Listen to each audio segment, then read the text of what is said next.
Olá amigos do canal Aprendendo sobre Mediunidade, sejam bem-vindos e hoje no nosso vídeo de inspiração vamos falar aqui do livro A Gênese de Allan Kardec. Então faz parte do conjunto dos 5 livros de Kardec que formam a doutrina espírita e eu sempre falo, né? Você quer saber qual é a visão da doutrina espírita segundo alguma coisa? Ela só consta nos 5 livros de Kardec, a visão da doutrina espírita, tá?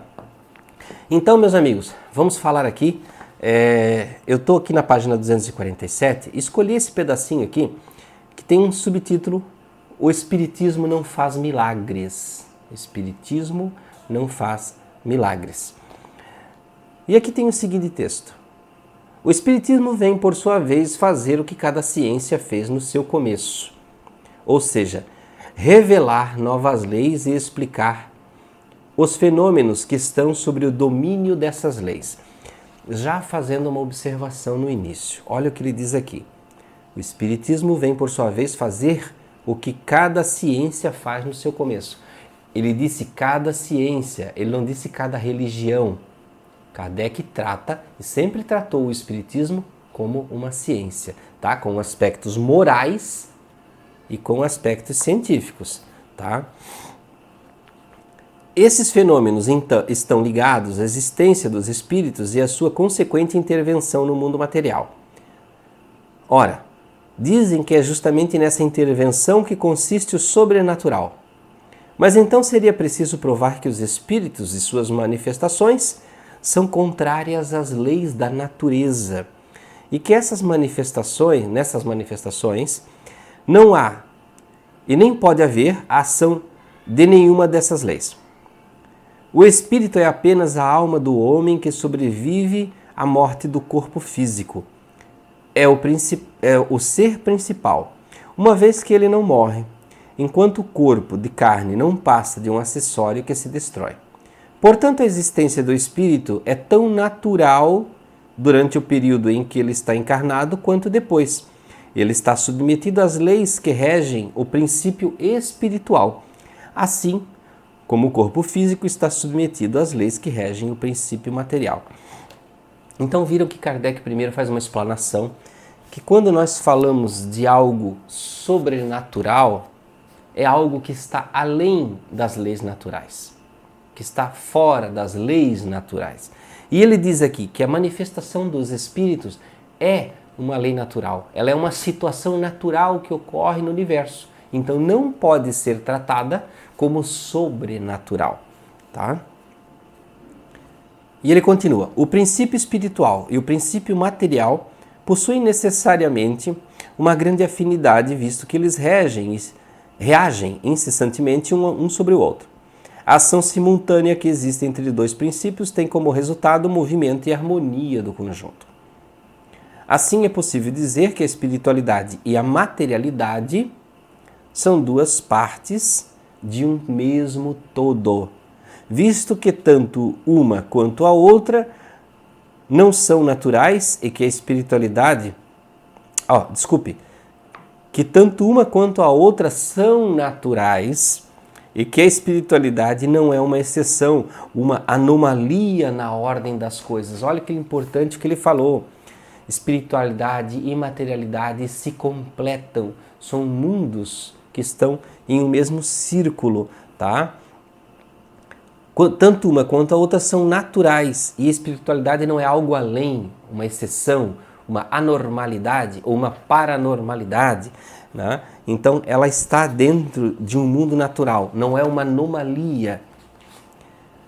Ele continua: durante a sua encarnação o espírito atua sobre a matéria por meio do seu corpo fluídico ou perispírito.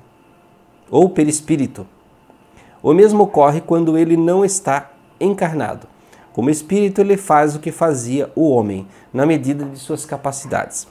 Por não ter mais o corpo de carne como instrumento, quando é necessário, o espírito se serve dos órgãos materiais de um encarnado, o qual podemos chamar de médium.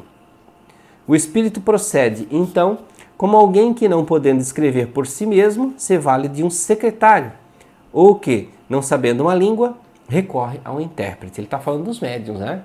Que auxiliam nas comunicações. O secretário e o intérprete são os médiuns, são os intermediários de um encarnado, do mesmo modo que o médium é o secretário e o intérprete do espírito. Então vejam que ele está exemplificando que esses mundos são naturais, que esses mundos têm leis específicas e um complementa o outro. E ele continua aqui. O ambiente no qual os espíritos atuam e os meios que eles utilizam para executar as diversas tarefas já não são mais os mesmos de quando eles estavam encarnados. Disso resulta que os efeitos também são diferentes. Esses efeitos só parecem sobrenaturais porque são produzidos com o auxílio de agentes, espíritos. E esses agentes não são aqueles que normalmente nos servimos. Quando nós vemos em filmes, né, porque é difícil uma pessoa ver isso diretamente. Eu já vi um objeto se mover, né, uma coisa desse tipo acontecer assim, a gente fica, nossa, que coisa sobrenatural. Porém, existe um agente, existe uma inteligência, e Kardec estudou muito a fundo isso. Mas desde que esses agentes existem na natureza e as manifestações ocorrem, obedecendo certas leis, nada há de sobrenatural ou de maravilhoso. Antes que as propriedades da eletricidade fossem conhecidas, os fenômenos elétricos passavam por prodígios aos olhos de certas pessoas. A partir do momento em que se conheceu a causa, o maravilhoso desapareceu. O mesmo ocorre com os fenômenos espíritas que fazem parte das leis naturais, assim como os fenômenos elétricos, acústicos, luminosos e outros, que também deram origem a uma multidão de crenças supersticiosas. Então, meus amigos, esse capítulo eu não vou ler todo porque ele é muito comprido, tá? E tomaria muito tempo do vídeo e muitas considerações também, mas ele continua aqui falando, né, que se nós vemos um espírito, por exemplo, levantar uma mesa, ele não estaria então fazendo uma coisa anormal, rompendo as leis da gravidade? E Kardec ainda exemplifica, né, que no passado, quando o homem inventou o balão e voava com ele, muitas pessoas diziam que aquilo era diabólico, que era antinatural, né? Então, o que ele quer explicar é que só são leis que nós não conhecemos na totalidade. A lei da gravidade existe, porém não conhecemos ela completamente de forma a, digamos assim, entender todos os seus efeitos. Então, o que Kardec busca explicar é que o mundo espiritual é um mundo natural, não é um mundo sobrenatural. Ele só está além de um entendimento comum da Terra, mas ele não é antinatural, ele não é anormal, não é um mundo mágico, onde os espíritos fazem mágicas, fazem coisas levitarem, fazem vozes, nada disso é mágica, tudo existe dentro de leis específicas que simplesmente só não são conhecidas ainda, né? Como nós falamos antes, imagine se hoje um avião pousasse dentro de Jerusalém, na época do Cristo. Imagine se na época do Cristo um homem fizesse um transplante de coração, ou pior, na Idade Média, né? Transplantasse um coração de um homem para o outro. O que diriam? Bruxaria, uma coisa antinatural, corrompendo um corpo humano que deveria ser ressuscitado no juízo final. E com certeza esse médico desse transplante ele seria queimado.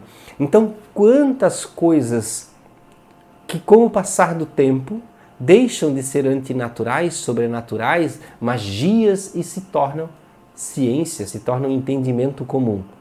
Só não chegamos ainda nessa transição total, né? Do passo que a compreensão da espiritualidade vai ser entendida tanto quanto nós entendemos que o homem vai à lua. Talvez no futuro passaremos a entender que o homem não só pode ir à lua, como pode ir a dimensões diferentes. E talvez essas dimensões estejam tão mais acessíveis que a própria lua. Então, meus amigos, muito obrigado por ficar até aqui em mais este vídeo sobre a questão do espiritismo não fazer milagres. Ele transcorre aqui muitas coisas adiante e inclusive fala, né, sobre os milagres de Deus, os milagres de Jesus e tudo mais, para nós entendermos, porque afinal de contas Kardec ele nos faz pensar, ele nos faz estudar com consciência, fazendo com que a nossa fé se torne muito mais forte. A fé raciocinado. Então, meus amigos, muito obrigado por ficarem até aqui. Muita paz, muita luz. Até o próximo vídeo de inspiração.